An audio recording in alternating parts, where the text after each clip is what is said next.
बिस्मिल्लाहिर्रहमानिर्रहीम। अस्सलाम वालेकुम स्टूडेंट्स, वेलकम टू इल्म वाला चैनल। मैं आपका फ़िज़िक्स टीचर शहजाद मुस्तफ़ा। आज हम करने जा रहे हैं second year physics chapter number 17 के न्यूमेरिकल्स। बेटा सबसे पहले मैं स्टेटमेंट को रीड करूंगा और बताऊंगा कि हमारे पास गिवन क्या है और हमें फाइंड क्या करना है। तो आपने गिवन डाटा और हमें जो रिक्वायर्ड है वो लिख लेना है। उसके बाद इसकी कैलकुलेशन करेंगे। समझने के बाद आपने कैलकुलेशन को भी नोट कर लेना है।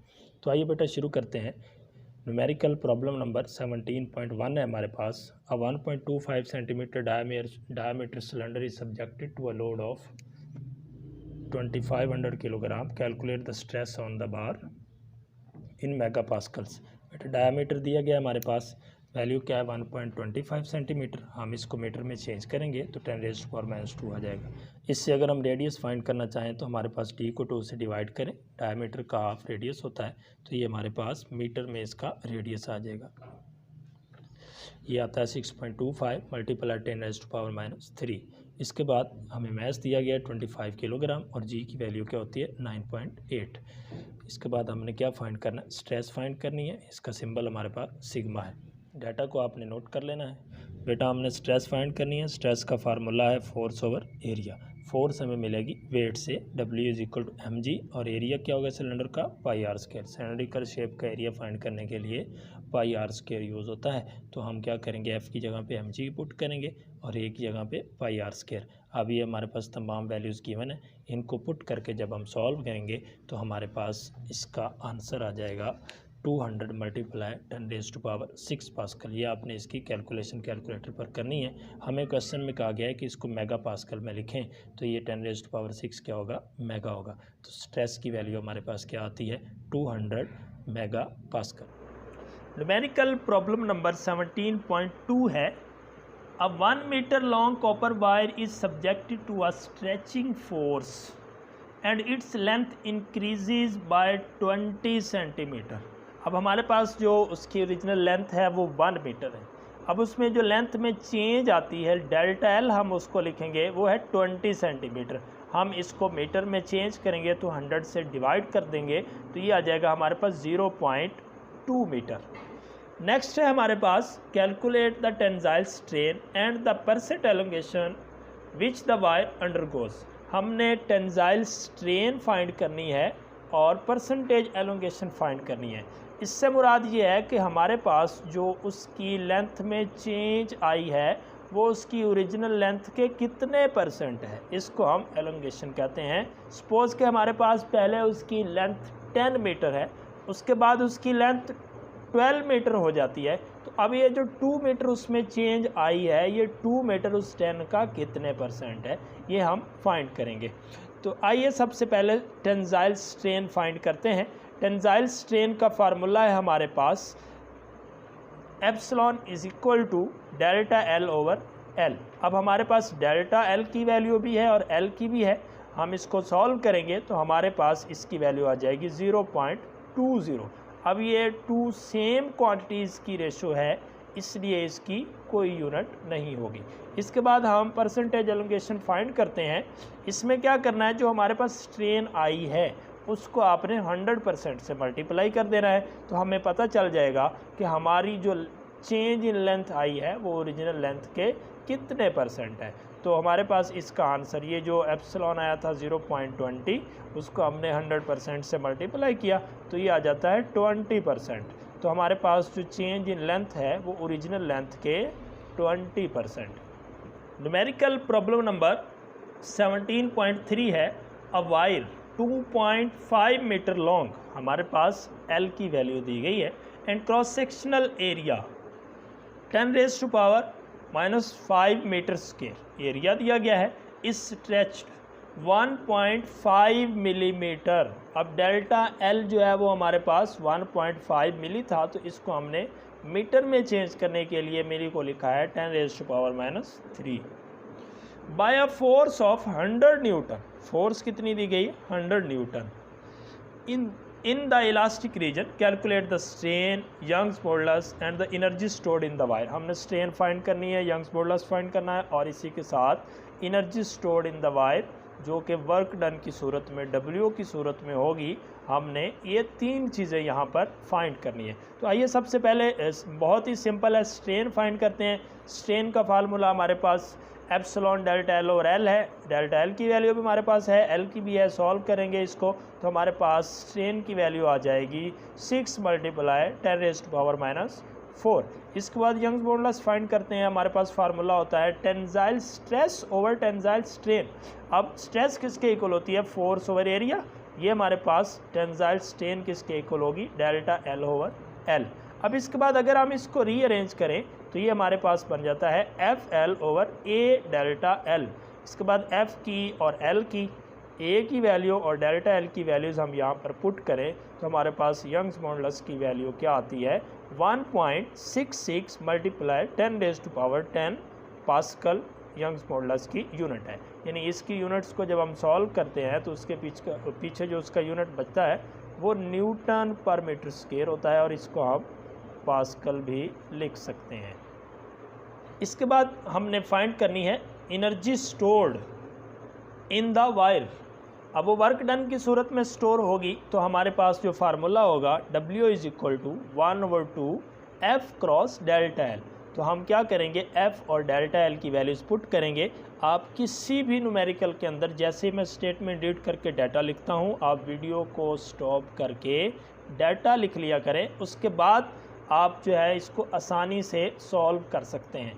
तो हमारे पास F की वैल्यू 100 है और डेल्टा एल की वैल्यू ये है। हम इसको पुट करेंगे, सॉल्व करेंगे तो हमारे पास इसकी वैल्यू आ जाएगी 7.5 × 10⁻²। एनर्जी है तो इसकी यूनिट क्या होगी?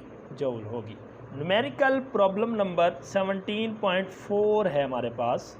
What stress would cause a wire to increase in length by 0.05%। अब हमारे पास उन्होंने परसेंटेज दी है कि इतने % लेंथ को इंक्रीज़ करने के लिए कितनी स्ट्रेस रिक्वायर्ड होगी। तो हमें स्ट्रेस फाइंड करनी है और हमें परसेंटेज इंक्रीज़ इन लेंथ दिया गया है, यानी डेल्टा एल ओवर एल हम इसको लिखेंगे, इसी को हम स्ट्रेन कहते हैं। तो 0.01% दिया गया है। इस परसेंटेज को हम ख़त्म करने के लिए 100 से डिवाइड करेंगे तो ये हमारे पास आ जाएगा 1 × 10⁻⁴। If the young modulus of wire is 12 × 10⁻10 pascal, what force would produce this stress if the diameter of the wire is 0.56। इसके साथ यंग्स मॉडुलस दिया गया है और डायामीटर दिया गया है। इस डायामीटर से हम क्या करेंगे? रेडियस फाइंड कर लेंगे। यंग्स मॉडुलस की वैल्यू है, डायामीटर की है, इससे हमने 2 से डिवाइड किया तो हमारे पास रेडियस की वैल्यू आ गई। अब हमने स्ट्रेस फाइंड करनी है और इसके साथ फोर्स फाइंड करनी है। तो देखें बेटा, हमें जो डाटा दिया गया होता है उसके अकॉर्डिंग हमने फार्मूला को अरेंज करना होता है। तो हमारे पास जो गिवन डाटा है उसके अकॉर्डिंग अब जो यहाँ पर फार्मूला इस्तेमाल होगा वो यंग्स मॉडुलस का फार्मूला इस्तेमाल होगा। क्या होता है हमारे पास? Stress over strain. अब स्ट्रेस का सिंबल हमारे पास सिग्मा है, स्ट्रेन का एप्सिलॉन है, मैंने इसी तरह से लिखा है। इसको रीअरेंज करें तो सिग्मा = यंग्स मॉडुलस × स्ट्रेन। अब हम इन दोनों की वैल्यूज़ पुट करेंगे, सॉल्व करेंगे तो हमारे पास स्ट्रेस की वैल्यू आ जाएगी 1.2 × 10⁻7 पास्कल।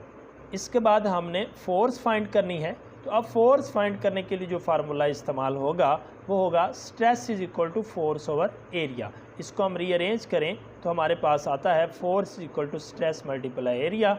अब जो एरिया है वो πr² के इक्वल है, ठीक है। वायर है ना हमारे पास, तो उसका एरिया πr² से फाइंड होगा। तो इसमें हम वैल्यू स्ट्रेस की, पाई की वैल्यू और आर की वैल्यू और उसका स्क्वायर, इसको आप कैलकुलेटर पर सॉल्व करेंगे तो आपके पास जो फोर्स आ जाती है वो है 2.96 न्यूटन। तो ये था हमारा numerical problem number 17.4। Numerical problem number 17.5 है हमारे पास।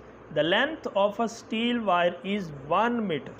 लेंथ दी गई है हमारे पास 1 मीटर, साथ साथ डाटा लिखते जाएं। And its cross sectional area, cross sectional area हमारे पास क्या है? 0.03 10⁻⁴ metre square. Calculate the work done in stretching the wire when the force of 100 newton is applied within the elastic region. अब उसमें जो खिंचाव पैदा होता है उसके लिए कितना वर्क डन करना पड़ेगा। हमारे पास अगर फोर्स 100 न्यूटन हो और इसके बाद यंग्स मॉडुलस की वैल्यू भी दी गई है 3 × 10⁻11 न्यूटन पर मीटर स्क्वायर। अब हमने वर्क डन फाइंड करना है बेटा, तो हमारे पास इसका फार्मूला होगा W = 1/2 F × ΔL। अब इसमें हमारे पास जो गिवन डाटा है उसमें हमारे पास डेल्टा एल की वैल्यू नहीं है, तो सबसे पहले हम डेल्टा एल की वैल्यू को फाइंड करेंगे। लिखेंगे delta L is unknown, so first we find delta L. जैसे हमें पता है कि यंग्स मॉडुलस हमारे पास क्या होता है, स्ट्रेस ओवर स्ट्रेन। इसमें स्ट्रेस और स्ट्रेन का फार्मूला हम पुट करेंगे, इसको अरेंज करेंगे, तो इसी को अरेंज करने से हमारे पास डेल्टा एल के लिए क्या फॉर्म बनेगी, डेल्टा एल = FL/AY। इसके बाद हमने इसमें जो गिवन वैल्यूज़ हैं ये सारी की सारी टर्म्स हमारे पास गिवन डाटा में मौजूद हैं, तो इनको पुट करके हम डेल्टा एल की वैल्यू फाइंड करेंगे। डेल्टा एल की वैल्यू हमारे पास आती है 1.11 × 10⁻⁻4 मीटर। अब ये जो डेल्टा एल की वैल्यू है इसको हम अपने वर्क डन वाले फार्मूला में यूज़ करेंगे और वर्क डन फाइंड करेंगे। W = 1/2 F × ΔL। अब डेल्टा एल की ये वैल्यू है, एफ़ की वैल्यू डाटा में 100 दी गई है, वैल्यूज़ पुट करेंगे, सॉल्व करेंगे, तो हमारे पास इसकी वैल्यू बन जाएगी 5.55 × 10⁻³ वर्क डन है, एनर्जी है, तो उसकी यूनिट क्या होगी, जूल होगी। न्यूमेरिकल प्रॉब्लम नंबर 17.6 है हमारे पास। A cylindrical copper wire and a cylindrical steel wire, each of length 1.5 metre. अब हमारे पास दो वायर्स को जोड़ा गया है, तो हर एक की लेंथ हमारे पास 1.5 है। कॉपर वायर के लिए LC लिखा है, स्टील वायर के लिए LS लिखा है। अब हमारे पास उन दोनों की जो टोटल लेंथ हो जाएगी वो क्या होगी, 3 मीटर होगी। एंड डायामीटर हमारे पास दिया गया है 2 मिलीमीटर। मिलीमीटर से इसको मीटर में चेंज करेंगे और इसी से हम क्या करेंगे, रेडियस फाइंड कर लेंगे, क्योंकि हमें बाद में एरिया फाइंड करना होता है, स्ट्रेस के फार्मूला में, यंग्स मॉडुलस के फार्मूला में यूज़ होता है। तो इसी से अगर हम एरिया फाइंड करें तो ये आ जाता है πr²। ये हम इसको सॉल्व करेंगे तो हमारे पास एरिया की वैल्यू 3.14 10⁻6 आ जाएगी। ये आपने डाटा में ही लिख लेना है। इसके बाद है 2 metal are joined at one end to form a composite wire 3 metre long. यानी उन्होंने यही बताया कि इन दोनों को मिलाते हैं तो उसकी जो एक वायर आगे बनती है उसकी लेंथ हमारे पास 3 मीटर लॉन्ग है जी। वो the wire is loaded until its length become 3.003। अब देखें वो स्ट्रेच होती है, उसको उस पर फोर्स लगती है, तो हमारे पास फोर्स लगने के बाद जो उसकी न्यू लेंथ होती है वो क्या होती है, length of stretched wire L' उसको हमने कहा है, वो होती है 3.003 मीटर। अब इससे हम क्या कर सकते हैं, डेल्टा एल की वैल्यू फाइंड कर सकते हैं। डेल्टा एल की वैल्यू हमारे पास क्या होगी, L' - L।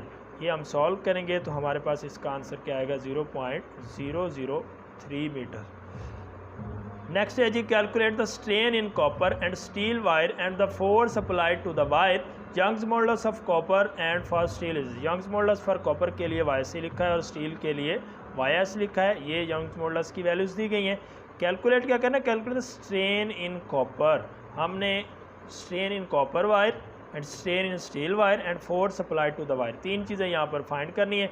कॉपर वायर में स्ट्रेन की वैल्यू और स्टील वायर में और फोर्स अप्लाइड की गई है जो, उसकी वैल्यू हमने फाइंड करनी है। तो थोड़ा सा ये लेंथी क्वेश्चन है लेकिन मुश्किल नहीं है, वही फार्मूले जो हम पहले यूज़ कर चुके हैं उन्हीं को हमने फिर से इस्तेमाल करना है और इस क्वेश्चन को सॉल्व करना है। तो ज़रा तवज्जो से आपने इसको समझना है। सबसे पहले इसका डाटा यहाँ तक जो मैंने अभी बताया है वो लिख लें, फाइंड क्या करना है वो भी लिख लें, इसके बाद हम इसको सॉल्व करते हैं।